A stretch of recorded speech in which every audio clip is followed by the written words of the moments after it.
I found the ruins by accident, hidden deep in a fog-choked valley where voices still echoed in a language no living tongue could speak. It started with a detour, one of those long, aimless drives I used to take when I needed to feel far away from people, noise, and the weight of things I never talk about. I was somewhere in the Carpathians, chasing silence and shadow, when the fog rolled in so thick it swallowed the road. GPS died. Time thinned out. I should have turned back, but there was something about the way the fog moved, not drifting, but shifting like it had purpose, like it wanted me deeper.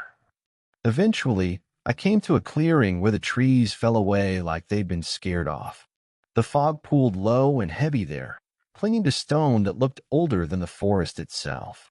Broken pillars, collapsed walls, symbols I didn't recognize etched into weather-worn stone. Not pagan, not Christian, just wrong. And in the stillness, I heard something, not words exactly, but syllables strung together like they were trying to be remembered. That should have been enough to send me running. But I stayed. I felt pulled like the place had been waiting. The deeper I went, the louder the fog seemed to breathe. And then came the dreams, not mine, not really. Images of rituals, flickering firelight, a voice that wasn't human whispering through ancient air. There are places the world has forgotten. Some are forgotten on purpose. And I think I found one. It was somewhere along the Romanian side of the Carpathians, though I couldn't point to it on a map if I tried. The roads had long since stopped being paved, and the air had that heavy, metallic stillness you feel just before a thunderstorm. Only no storm ever came. The land felt ancient in a way most places don't anymore. Not old like ruins or castles. Older, like it hadn't been touched since the first humans crept out of the dark. The forest up there is thick, almost unnaturally so. Trees grow too close together, limbs twisted in ways that don't make sense. You can walk for hours and not see the sky. Even during the day, it never felt like full daylight. Just a kind of dim, perpetual dusk. And then there's the fog, not just mist, but real fog, the kind that blankets everything and turns sound into something muffled and wrong. It never burned off, not even under the weak sun. It moved through the trees like it was searching for something. The ruins sat in a bowl-shaped valley, hidden where no trail led. I only found it because the fog quite literally opened around me, revealing the clearing like it was peeling back a curtain. Stone columns jutted from the earth like broken teeth. Moss-covered carvings peeked from beneath collapsed walls, written in a script that felt wrong in the mouth, jagged, looping, almost predatory in its elegance. Whatever civilization built, it had been swallowed by time and silence. No signs, no records, no crosses or graves. Just a coldness in the ground, like something still slept there. There was a pit in the center of it, all wide, ringed with blackened stones. Not just fire-scorched. Charred, as if something once burned there that never fully went out. Around it, I saw animal bones at first. Then older ones. Human-shaped. I never heard birds in that valley. No insects. Just wind, when it came, and the way the fog would whisper in that dead, choking tongue. People talk about places being untouched by time. This place wasn't untouched. It was preserved. And it wasn't meant to be found. I was 42 that year, drifting somewhere between jobs, between cities, between lives.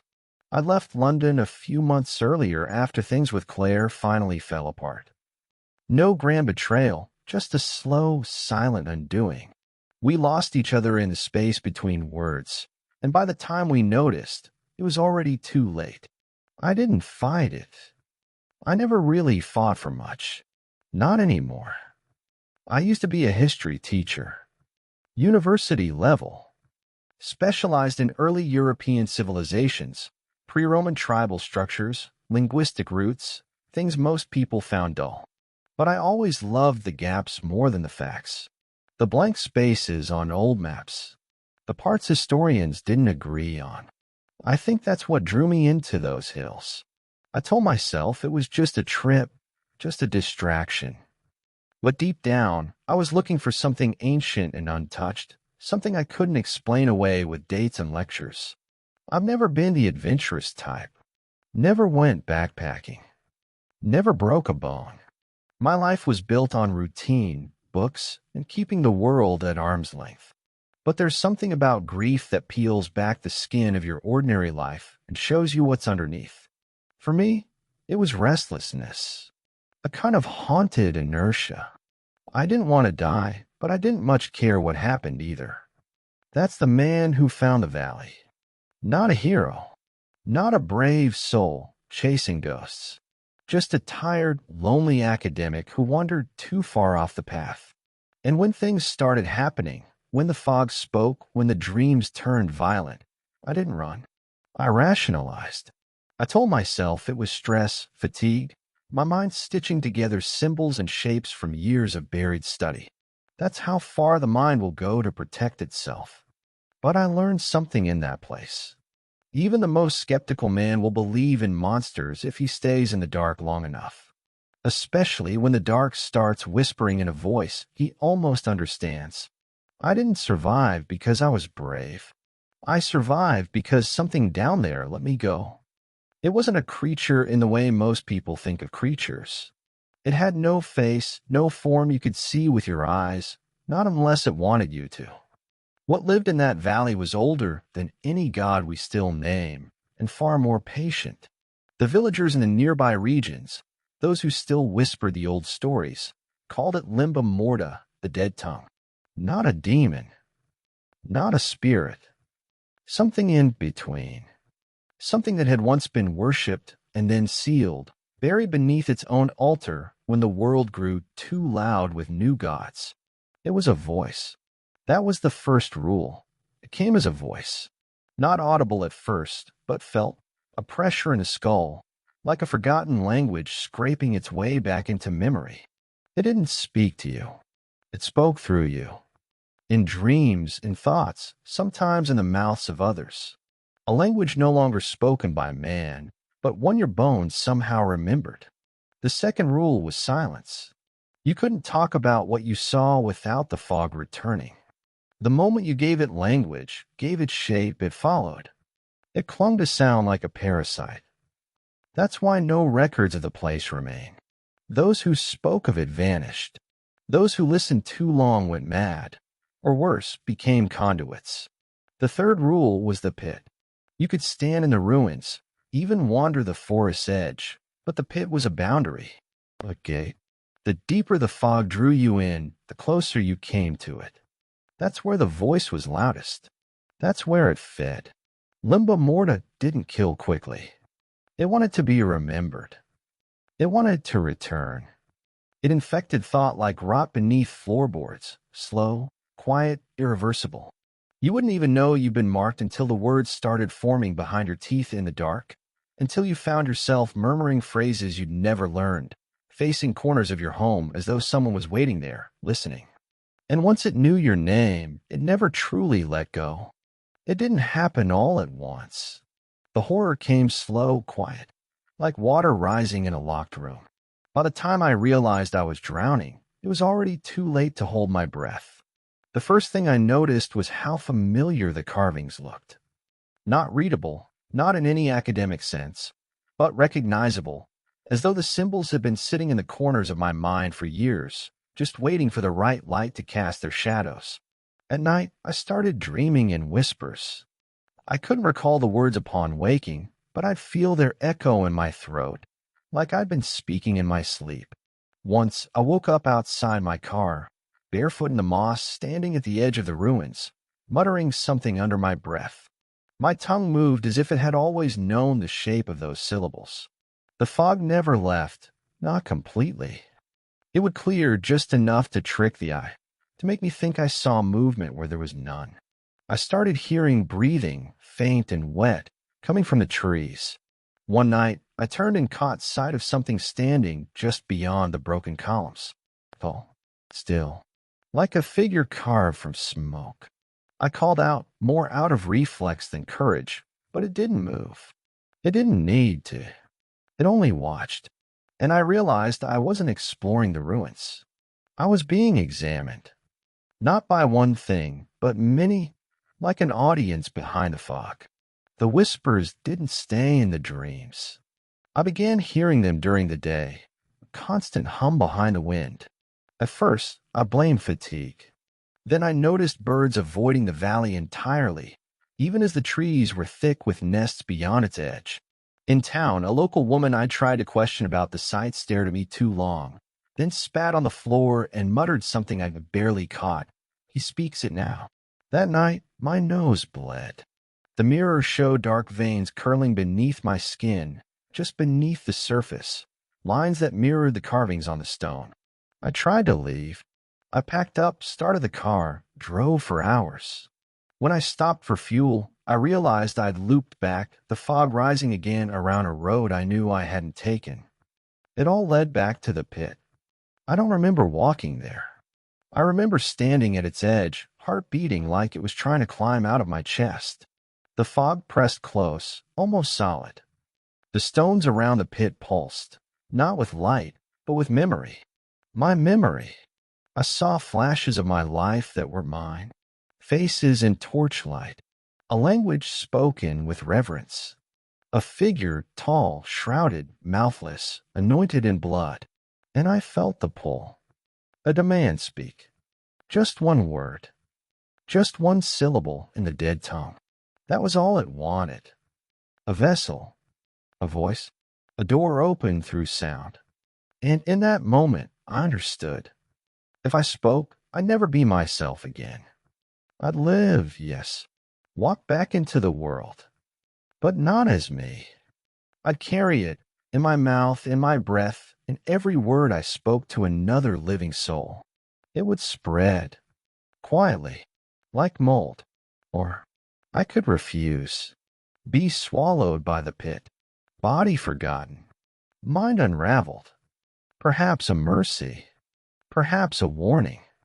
I stood there for hours, and I made a choice, but I've never told anyone what it was. Not really, not out loud, and certainly not in English. It wasn't until my third day in the valley that I found the book, or rather, what was left of it, tucked beneath a loose stone in the foundation of one of the fallen walls. Its pages were yellowed and rotting, bound in something that wasn't quite leather. The text inside was handwritten in a clumsy mix of Latin and something much older, a hybrid script scrawled by someone clearly desperate to document something no one else dared preserve. Most of the ink had run, but a few pages remained legible. There were drawings, crude but unmistakable.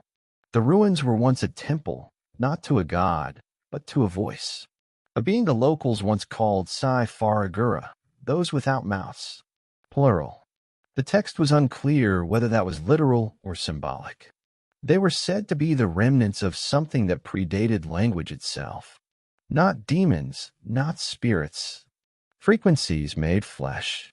They couldn't be seen, only heard, and only by those willing to forget their own tongue.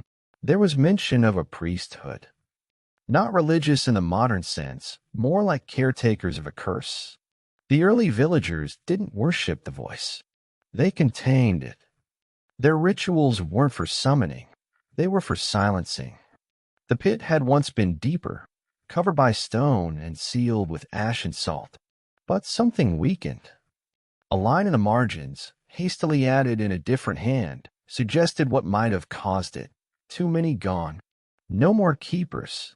The silence breaks. Later, in a nearby village, I found a crumbling plaque nailed to a barn wall. It was written in Old Romanian, barely readable beneath layers of weather. I translated what I could. Where the fog listens, do not speak. Where the wind echoes, do not breathe. Where the pit remembers, do not dream. That same night, I dreamed of a man being buried alive beneath the stones of the pit, his mouth sewn shut, eyes wide with madness. Not fear. Ecstasy. The next morning, I found those same stitches pressed into the fog's dew across my windshield, as if it, too, remembered, as if the past was trying to speak again. And the world was starting to listen. It ended where everything had begun, at the pit, under a sky that looked more like wet stone than open air. The fog was thicker than ever, curling in silent arcs around the shattered pillars, drawn inward as if the ruins themselves were breathing. There was no sound but the whispering voice inside my skull, pressing harder with each step I took toward the edge. I could feel it now, the presence, not just in the air, but inside me. It was no longer a voice beside my thoughts. It was among them, tangled, growing. I tasted the language when I opened my mouth, though I hadn't spoken. It tasted like rust, smoke, and old earth. The pit pulsed. Not light, but rhythm, a slow, steady thump that mirrored my own heartbeat until I couldn't tell which was which. And I realized the truth. The voice didn't want to possess me. It wanted to become me. A perfect vessel. One who had heard, studied, listened, who could carry the sound of its name across the world in innocent syllables, soft conversations, unknowing speech. And I had a choice. I could submit, whisper its name aloud and be free. Walk out of the valley, whole, my body untouched. No one would know. I could go on living, and the infection would spread slow and quiet through every word I spoke, until the world, too, remembered. Or I could seal it again, the old way, by taking the silence into myself, becoming the keeper. The final mouth shut. The stitching from my dreams returned, invisible threads across my lips, tugging tighter. My jaw locked. My voice caught in my throat like a trapped insect. And then I understood the priest I had seen in my vision, not buried in torment, but in duty. The cost of keeping the voice contained was simple and terrible, to never speak again. And so I stood there, and I chose. I haven't spoken since. I write, yes, even this, but I do not utter. Not even a whisper. Because if I speak, even in sleep, I might say its name. And it will listen. It always listens. And it remembers the sound of my voice. If you've made it this far, thank you for listening. Stories like this aren't easy to tell, but sometimes getting it out, even in writing, feels like a kind of protection. If anything in this tale felt familiar, the fog, the dreams, the voice you can't quite place, I'd be curious to hear your experience. Drop it in the comments if you're comfortable. You never know who else might have seen the same things and just needed permission to say it out loud. If you enjoyed the story, feel free to share it with someone who doesn't mind losing a little sleep, and subscribe if you'd like more. Just remember, some stories carry echoes, and some echoes carry things back. So if you wake tonight, unsure what stirred you, and the silence feels a little too quiet, don't speak. Not even a word. Just wait, and let the fog pass. Until next time.